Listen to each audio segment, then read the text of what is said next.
नमस्कार दोस्तों, स्वागत है आप सभी लोगों का Sonu study classes YouTube channel में। दोस्तों मैं आप लोग को NCERT book class 12 Hindi chapter 2 पंचलाइड कहानी का सारांश मैं आप लोग को इस वीडियो में बताऊंगा।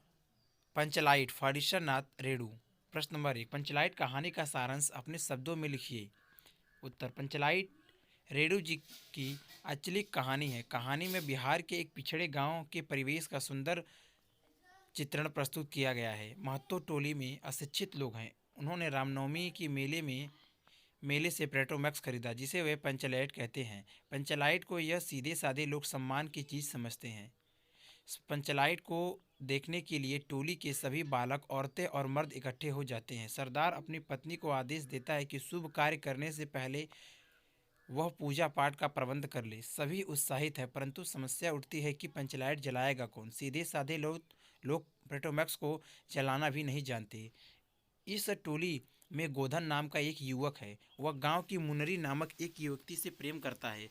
मुनरी की मां ने पंचों से गोधन की शिकायत की थी कि वह उसके घर के सामने से सिनेमा का गाना गाकर निकलता है।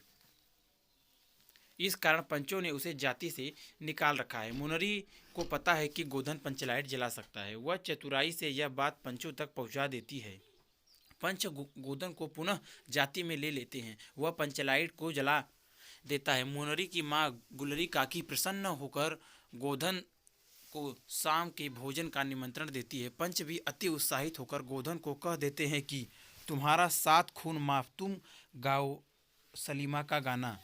पंचलाइट की रोशनी में लोग भजन कीर्तन करते हैं तथा उत्सव मनाते हैं। कहानी का कथानक सजीव है। सीधे साधे अनपढ़ लोगों की संवेदनाओं को वाणी देने में रेणु जी समर्थ रहे हैं। इस कहानी में आंचलिक जीवन की सजीव झांकी प्रस्तुत की गई है।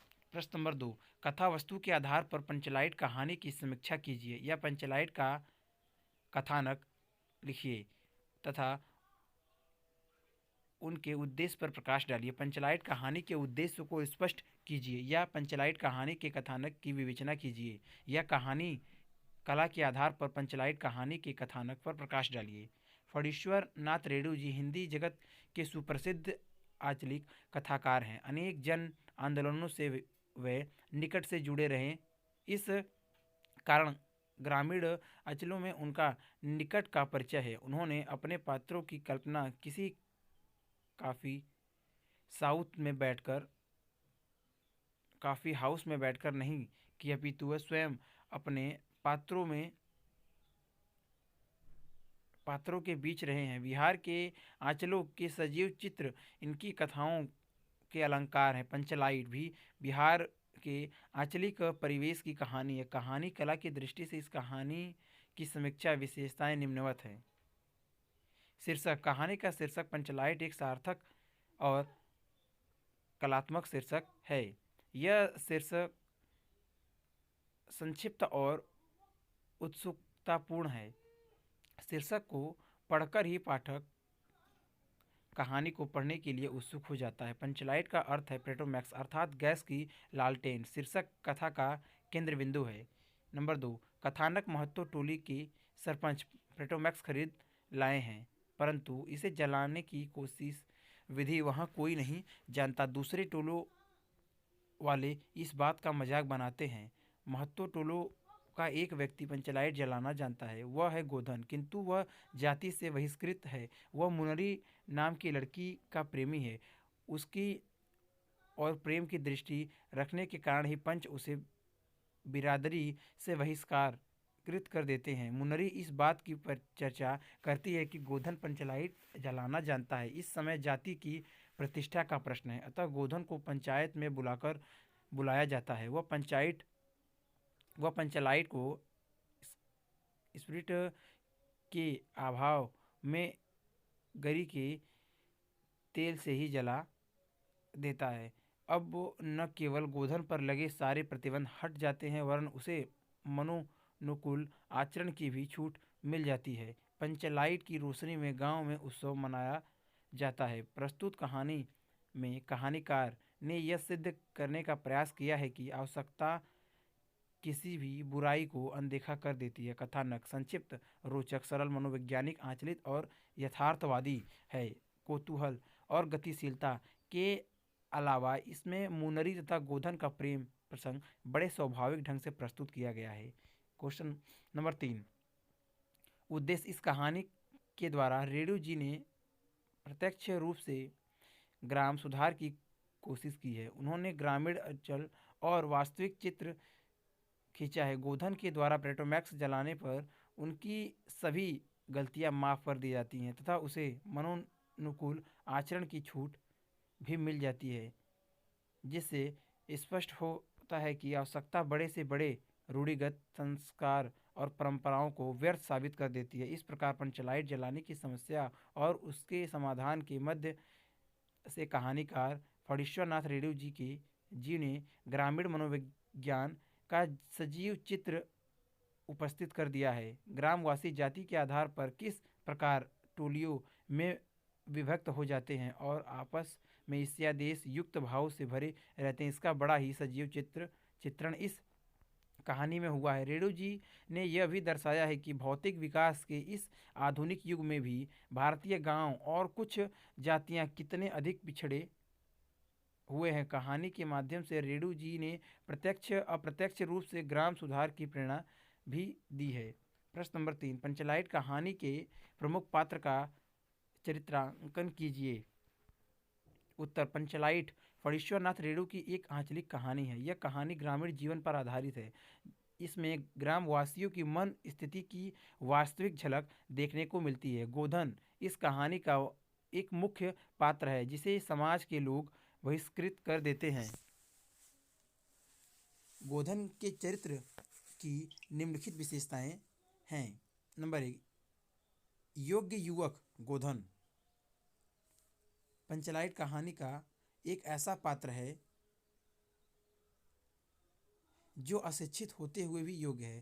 पेट्रोमैक्स जलाने के कार्य को उसकी बिरादरी का कोई भी व्यक्ति नहीं जानता, परंतु वह उसे जला देता है। नंबर 2, गुणवान गोधन अशिक्षा होते हुए भी गुणवान है। उसके इसी गुण के कारण टोलों का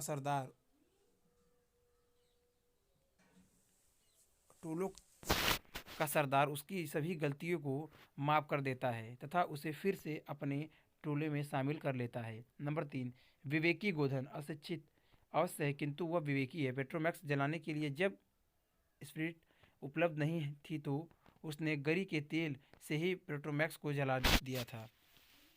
नंबर 4, वर्ग भेद से दूर गोधन और मुनरी परस्पर स्नेह रखते हैं। गोधन जाति पाति ईर्ष्या देश आदि के चक्कर में नहीं पड़ता, वह मानवीय गुणों का सार्थक है। उसके लिए सभी व्यक्ति समान हैं।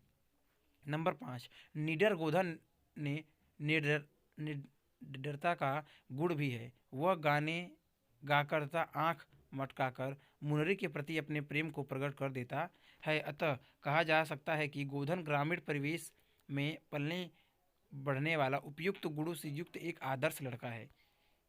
प्रश्न नंबर 4, आंचलिक कहानी से आप क्या समझते हैं? पंचलाइट कहानी के आधार पर स्पष्ट कीजिए। उत्तर। फणीश्वरनाथ रेणु प्रथम कथाकार हैं जिन्होंने अपनी रचनाओं में आंचलिकता को स्थान दिया है। आंचल किसी निश्चित भूभाग को कहते हैं। वहाँ के निवासियों का रहन सहन वेशभूषा रीति रिवाज तथा लोक संस्कृति का दर्शन उस आंचलिक रचना में होता है।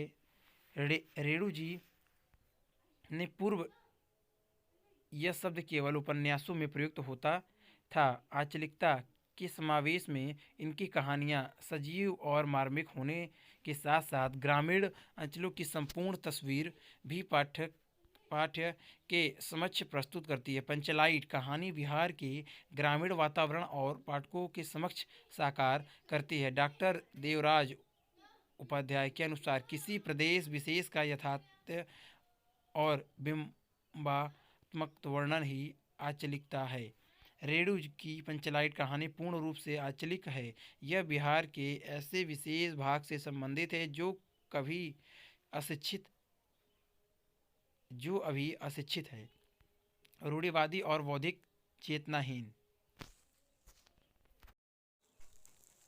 इस कहानी में बिहार के ग्रामीण भूभाग की सामाजिक परिस्थितियों पर प्रकाश डाला गया है तथा गांव में अलग अलग टोली बनाना, उनका आपस में वैमनस्य होना, एक दूसरे की खिल्ली उड़ाना, झूठी शान शौकत का दिखावा करना तथा रूढ़िवादिता आदि का सफल चित्रण करके वास्तविक स्थिति का परिचय दिया गया है। कहानी में प्रयुक्त ग्रामीण शब्दावली ने पूर्ण रूप से इसे आंचलिक बना दिया है। रोजमर्रा बोले जाने वाले शब्द, अंग्रेजी शब्दों का बिगड़ा रूप और पंचलाइट जलने पर उसकी जय जयकार करना ग्रामवासियों के भोलेपन और स्वच्छ हृदय को प्रदर्शित करता है।